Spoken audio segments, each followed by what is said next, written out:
The Big Funhouse Sleepover is the second segment in the 13th episode of Mickey Mouse Funhouse, and this is quite interesting because we have various characters brought back from other episodes, including Trolland, Yeti, and Fred. I'm a big fan of Trolland as a character, so that was quite exciting. And the Sensational Six, plus Trolland, Yeti, and Fred, are having a sleepover, and I think this is the first time we've been inside the funhouse at night. And it's all about accommodating the needs of different individuals and also educating people about different things. Because Goofy is in charge, and I kind of like that because Goofy is rarely in charge of things because he's Goofy and kind of messes things up frequently.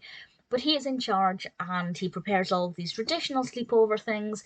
And Troll and Yeti and Fred are very unfamiliar with sleepovers, and everything is kind of like a sensory overload, particularly with the popcorn.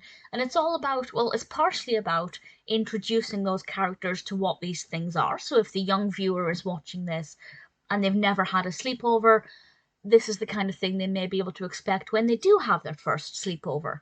But it's also about accommodating the needs of those who have different requirements or expectations, because some of the traditional sleepover elements are maybe a bit too extreme.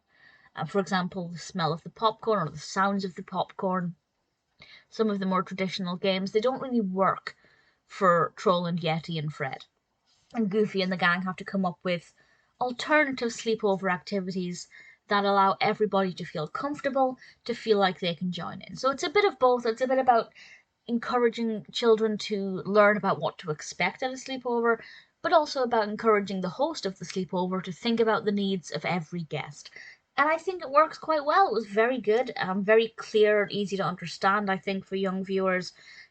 Can encourage some people to have sleepovers, because it can be, of course, quite daunting when you're a young child spending your first night away from home, or even if it's not your first night, just spending time away from home can be quite scary. But if a child has been invited to a sleepover, maybe this can make it a little bit easier. I thought it was pretty good. For me as a Disney fan, it didn't speak to me too much. There was nothing in it that I thought particularly stood out. But as an episode for the target audience, I feel like the Big Funhouse Sleepover was a really good idea, very well executed, great idea to bring the other characters in. I think it worked pretty well.